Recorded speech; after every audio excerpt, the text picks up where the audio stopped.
Hello my dear friends, you're on the Military Summary channel and today we will discuss the situation in Ukraine on the 18th of November. Today we have some updates, so let's start.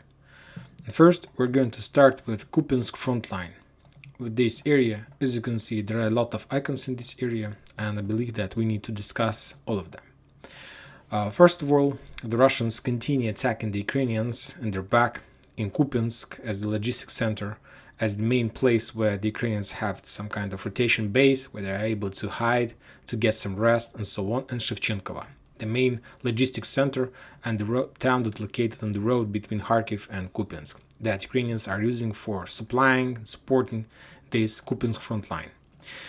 During the previous 24 hours, the Ukrainians were trying to penetrate the Russian defense orders in the area of town Yagodne in this area, but this attack were repulsed.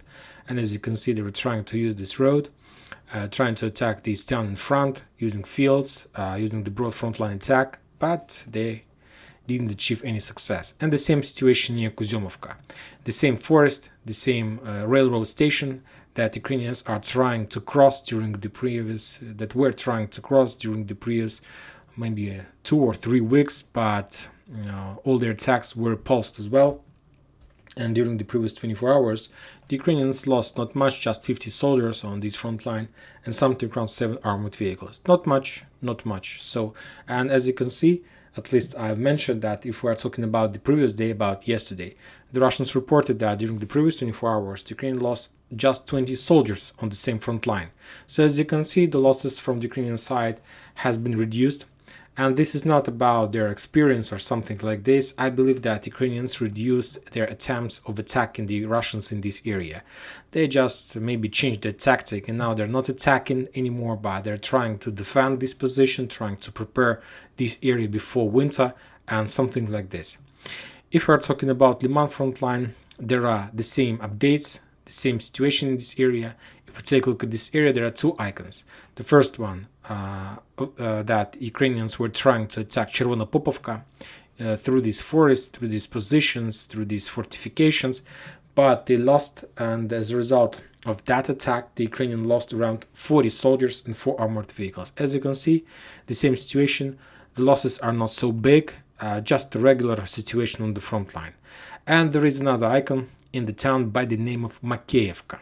This town, this village, if you remember, there were I believe it's the hottest point on this front line. The battle for Makeyevka started maybe 3 weeks ago, and just this week or the beginning or the end of the previous week or the beginning of this week, the Ukrainians managed to take control over this town. But before that, there were very heavy clashes in this town.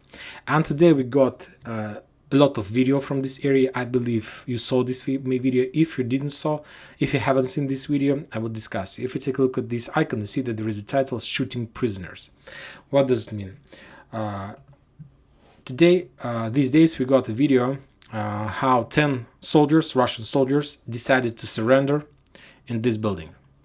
The Russians has geolocated this area. This is the area. As you can see, this building is located on the east side, so right on the road, right in front of the road, and the Russians were trying to prepare maybe some kind of base before retreating and leaving their position right in front of road that they are able to use, and very fast moving on this road they will be able to reach Plashchenka. As you can see, if we take a look at this disposition, there are no problems with this, but I believe that maybe there was some disorganization or these soldiers didn't have any communication with their main forces, but I believe that those soldiers in this part of this town Makeyevka was encircled by the Ukrainians, and the Ukrainians somehow found out that the Russians are there and they're starting attacking this area, moving very slowly, and at some point of this situation they suggested the Russians to surrender. They explained them that there is no way to evacuate, to escape, that if they are not going to surrender they will die. And the Russians decided to surrender. There, as far as I remember, as according to understand from the video I saw, the Russians were in the basement. And they started leaving the basement one by one, and the Ukrainians, and there was a video how the Ukrainians with machine guns, with weapon, ordered the Russians to lay down on the ground. The Russians, of course, followed the order. Then there was some kind of, maybe the video has been breaking or something like this, some effects, and after that we saw video and photos of the killed soldiers, of killed Russian soldiers, those who went out from the basement and lay down on the ground. In the moment there was a video, a lot of blood, and all those guys were in the blood, and all of them were killed.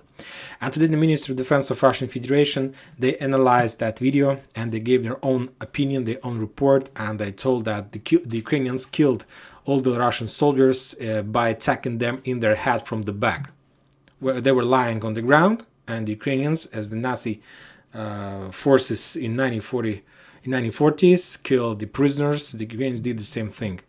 The Russians didn't have any weapon. They surrendered. They were lying on the ground. And the Russians managed to discover and to find out the Ukrainian soldiers who did this, and the Russians promised that Zelensky is going to pay for this, and he's responsible for this for all these tortures, and anyway he's going to pay for this. For now, there are no more updates about this situation. If we're talking about the Western countries, at least by 7 p.m. of local time, I haven't seen any reaction from the Western countries about that, about those tortures and killing of the prisoners of war. So let's follow. Sooner or later, we are going to see more updates about the situation. Now we are moving to the Solidar, Seversk, Bilogorovka, Solidar, Bakhmut front line. There are no changes, at least on the maps. And the Russian source map hasn't been updated, the Western hasn't been updated as well. There are very heavy clashes there. The Russians are pushing all over the front line, and the Ukrainians are moving more and more reinforcement to this area as timings and as the resources allows them. They're moving more and more reinforcement to this area. As we discussed yesterday, we remember that 53rd and 54th, some sources are saying that there is 54th brigade as well mechanized. These two brigades got a lot of damage during the previous weeks, and the Ukrainians are trying to replace these brigades these days and moving more and more forces.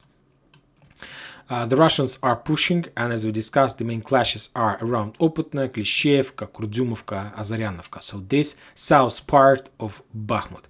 And I believe that sooner or later this area is going to be taken by the Russians if the Ukrainians are not able to break the situation. Now we're moving to Donetsk. As you can see, if we're talking about Donetsk itself, we see that there are no changes. The town is under very heavy fire. There is a lot of problems. And the main problems is that Donetsk is a very big town, and there is a lot of problems with the water. And this is also the reason why the Russians, one of the problem that the Russians want to solve during the upcoming winter campaign. The thing is that if you want to make a hot, warm in the buildings and house during the during the winter, you need to get water to the house, to the apartments and so on. And Donetsk has a lot of problems with the water supply because the fact that Ukrainians have possibilities to attack the pump stations that Donetsk uses for filling the apartments with water, with warm and hot water. And if we're talking about Ukraine, the entire Ukraine is going to be freezed because of the fact that the Russians shut down the energy facilities. But if we're talking about Donetsk, I believe that there is a very high chance that Donetsk is going to be freezed as well this winter because of like always attacking regular shelling by the Ukrainian side of this town and their pump station that the Russians are using to supply and support this town with the hot water. Also, if we're talking about Piesky front line, the Russians reported that the Ministry of Defense of Russian Federation reported that today they completed the final battle for Opytne and they established the 100% control over this town. And not just control, they managed to repulse a lot of attacks in this direction. If we take a look at the Western sources map, we're going to see the same picture. There is a flag showing that Opytne is under Russian control, but there is one difference. The Western source map still shows that Ukrainians have controls the north part of this town, but I believe that the Russians, there were some problems with this block during the previous days, but the Russians completed the clearing operation and so on. And now the Russians are totally concentrated on Vodyane. There is some towns, buildings in this area, and the Russians want to complete and to move the Ukrainians from this residential area, from this fortification, and after that they will be able, or they're already doing this, develop their offensive operation in direction of Avdiivka and to start or complete the Avdiivka encirclement operation. There were some updates as well, some videos that how the Russians were using their tanks, their artillery, their mortars, trying to reduce the Ukrainians. But all these icons is geolocated pretty well, showing that the real progress of the Russians. And as you can see, the Russians do control, let's say, the southeast part of Pervomaiska, this area that's located on the west side of this bridge and this road. But this area is in the gray zone, and the Russians fight in this area, have started battle in this area maybe 2 or 3 weeks ago. So as you can see, the Ukrainian losses are very high because the Ukrainians need to send a lot of reinforcements to hold these positions. The Russians are reducing them heavily as well, but for now no progress in this area. And the same situation in Vadiane. We got first reports about the fact that the Russians entered Vadiane maybe 2 weeks ago, but as you can see, there is still no progress. The Ukrainians and the Russians, there are still heavy clashes in this residential area. So let's see. If we are talking about Nivolsk, the Russians got closer to this town.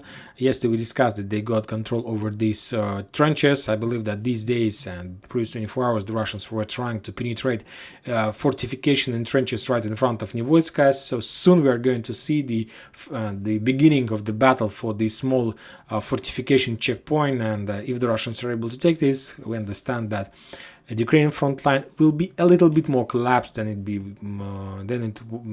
would be before this town taken by the Russians. Now we're moving to, and if we're talking about this area, about Donetsk, about Opotne, during the previous 24 hours, the Ukraine lost around 100 soldiers and something around 13 armored vehicles. We haven't received a lot of updates from Ugledar, and to be more precise, the Russian Ministry of Defense even haven't included the information about this area during today's report. But if we take a look at this map, we see that there are some icons. The Russians published a lot of videos of attack by their cube drone. It's like their drone of Ukrainian position in this area. Maybe the Russians have updated their map a little bit, showing that this the north part, the area that located on the north from Pavlovka, is in the gray zone. So the Russians are very close to Ugledar. There is some update that the Russians shut down some drones and so on. There was updates that the Russians mobilized forces, their newbies were trying to attack and storm the Ukrainian fortification and trenches in the area of Novomikhailovka, and they were pretty successful, but no more updates from the front line. If we're talking about the Kherson and Zaporozhye area, the situation is calm, no progress, no updates in this area as well.